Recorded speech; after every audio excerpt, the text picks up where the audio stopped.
My mom texted me yesterday when they figured out they were coming. They didn't know for sure because of the snow and ice.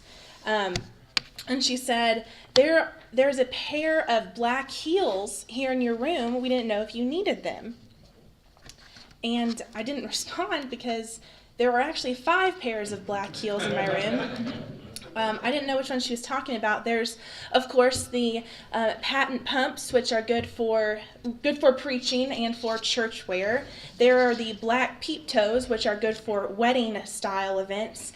And then there are my Jessica Simpson suede 6-inch platforms, which are really just 6 inches of pure sass.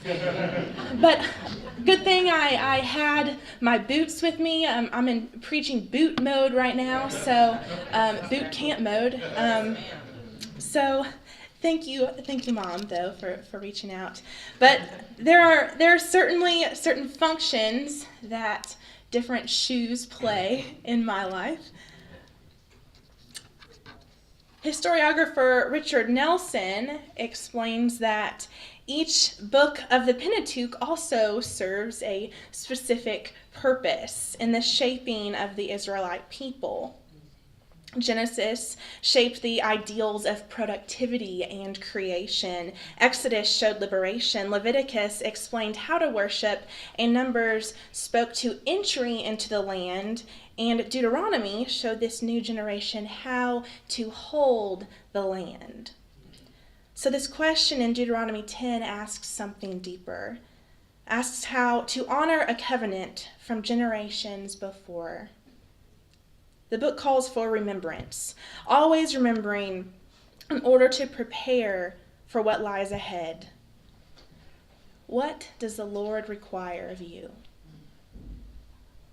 Unlike some other questions in the scriptures, this particular one is answered right away, very specifically and very directly. In fact, the next sentence doesn't even restate the question, but just answers it emphatically and intentionally. The very next sentence answers the question with 5 verbs. 5 verbs we are very familiar with in the Christian tradition. What does the Lord require of you? Fear, walk, love, serve, and keep. The Lord requires big things. Fear God, love God, serve God, keep commandments. 4 of these 5 verbs are transitive verbs, meaning they take a direct object. You can love something, you can serve something, you can fear something, you can keep something. But the verb walk is the second one stated and the only one that is not transitive. You can't walk God. You can't walk God's commands. The walking is for us to do. We will walk. We will walk in the ways of the Lord. Walking is not the first thing we learn to do as infants.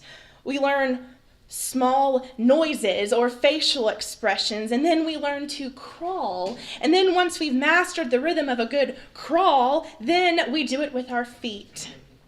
At this point in Deuteronomy, God's commands aren't necessarily new to these people, but they will become the rhythm of these people. Walking implies a pattern, a cadence of footsteps. But walking in the ways of the Lord implies it's no longer our rhythm or pace at which we are comfortable, but it's falling in stride with an omniscient God. If you've ever taken part in or watched a step team, you would find several rhythms throughout the performance. But between each set, there is a break. There's a silence before one rhythm stops and another one begins.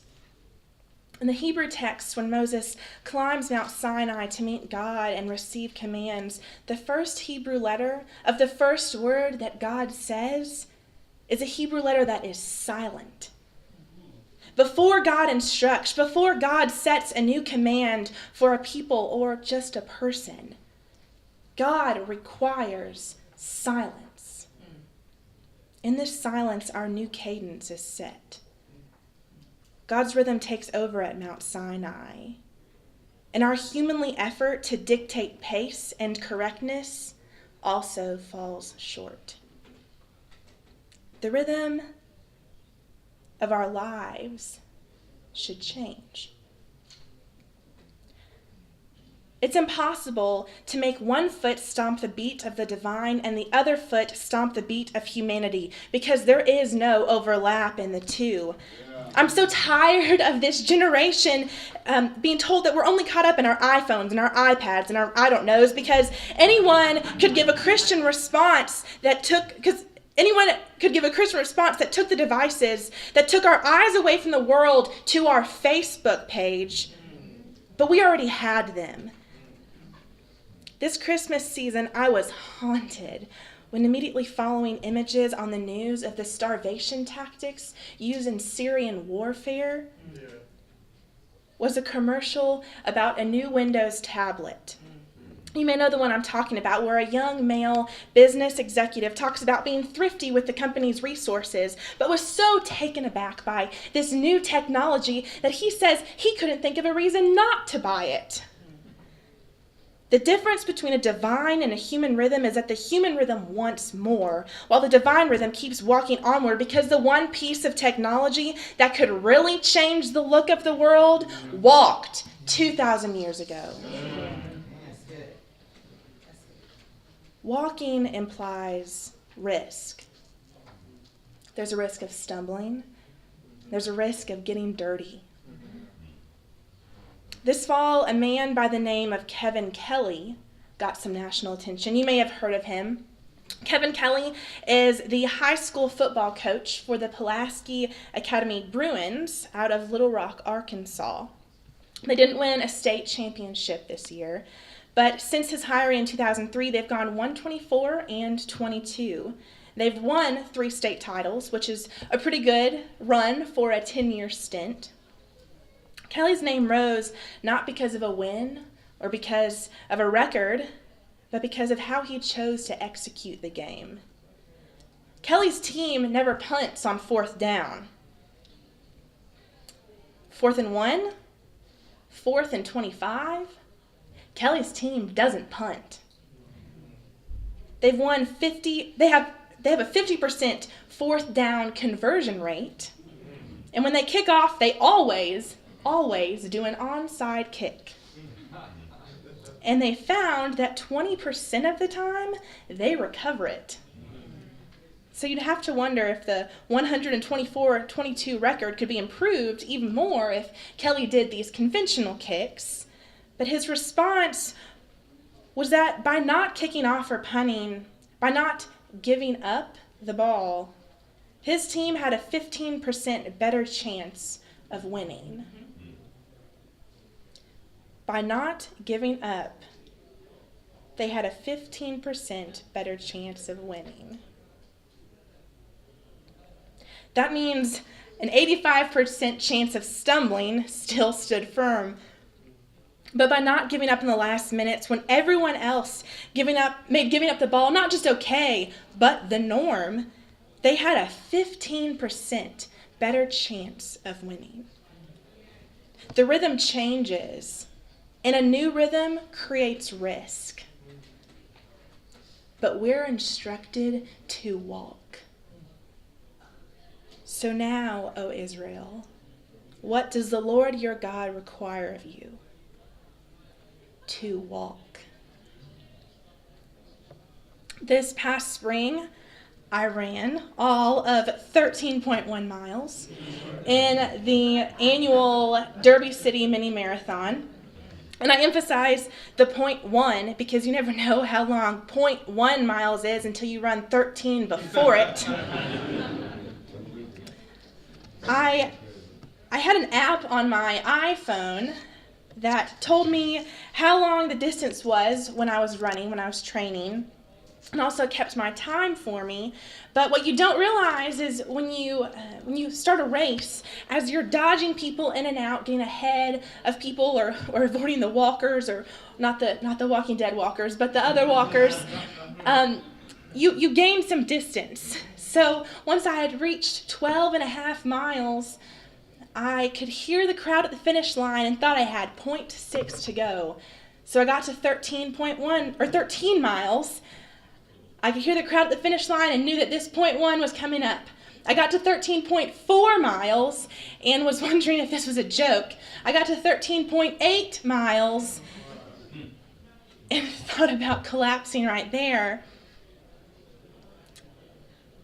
My legs hurt. But one of the strangest things for me was on the other side of the finish line when people were doing cool-down runs. I have never understood it, even way back in my cross-country days. Cool-down run seems like a little bit of an oxymoron, if you ask me. You're going to run after you've been running to cool down.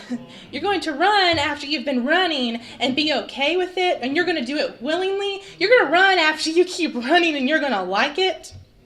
My mere 13.1 miles pale in comparison to the hundreds of miles the ancient Israelites walked in the desert. But after all that walking, the Lord requires walking. But this walking had nothing to do with their feet. This people had been walking. Walk more? They had been walking. They had been wandering. They had been lost. They had considered walking back because this walk was endless and this walk was tiresome and boring. And at least when they were slaves, their life was secure and they knew where their food was coming from. Where was this God who supposedly brought them out? God, we're tired of walking because the desert is hot and it is dusty and it is dirty. And the more we walk, the more dirt we get on us. And the more we walk, the more our sweat and our tears and our spit turns to mud. Because when we walk, there's no way of escaping the dirt in the air around us.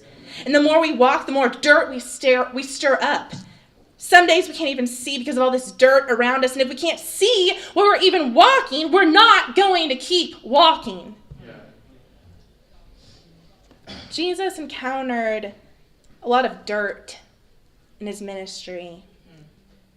There's the physical dirt, like in John 9, where we're told of the dirt he mixed with his own spit to put on the blind man's eyes. Yeah. Or in John 13, when Jesus washes the dirt off of his disciples' feet. Yeah. Christ wasn't afraid of dirt. But then there's the dirt, the real dirt, the Samaritan woman, the sick, the mentally troubled, the culturally different, the culturally unaware, the cheapskates, the rich. Something Jesus showed us was that God didn't flee from dirt. God walked right into it, and he continues to walk within it. But every time we see dirt walk into our church walls, we wonder how quickly we can brush it out. Dirt means you get scratched. Dirt means you get messy. But dirt means you can get a grip. It means once you hold on to something, it's harder for them to slip away. Dirt doesn't get in the way of the work of God. It gets in the way of our rhythm. But on Sunday, in walks the dirt. It comes with a past. Dirt comes with a reason for not being with its own kind. It walks in with a criminal record. It comes in as an illegal immigrant. Yes, Phil Robertson. It comes in as gay. It comes in as divorced. Dirt comes in as pregnant teenagers. It comes in as former CEOs whose mishandling of company money left them shamed and broke. Dirt comes in as drug addicts. It comes in as abused. It comes in with their abuser. Dirt comes in as mentally ill. It comes in as physically deformed. It comes in as raped. It comes in as sex offenders. It comes in as lazy teenagers. Dirt comes in through the door as people who can't contribute anything worthwhile, and it comes as everything you've ever spoken against or you've made fun of. And once all these people are sitting in the pews, you realize you're sitting there too. That's right. And this dirt is no longer dirt, but people. Yeah. And it's not a them, it's an us. Surely we can't be arrogant enough to think our face is clean of dirt. If it is, it's probably because we've been sitting in the church while we let others do the walking. The biggest misconception of ministry is that our office is stationary within the church walls. Until we learn to walk together in the dirt, we'll never learn to do the other 4 verbs. Until our rhythms align within our congregations, we'll never be able to walk out the front door together. What does the Lord require of you? Walk. Would you pray with me?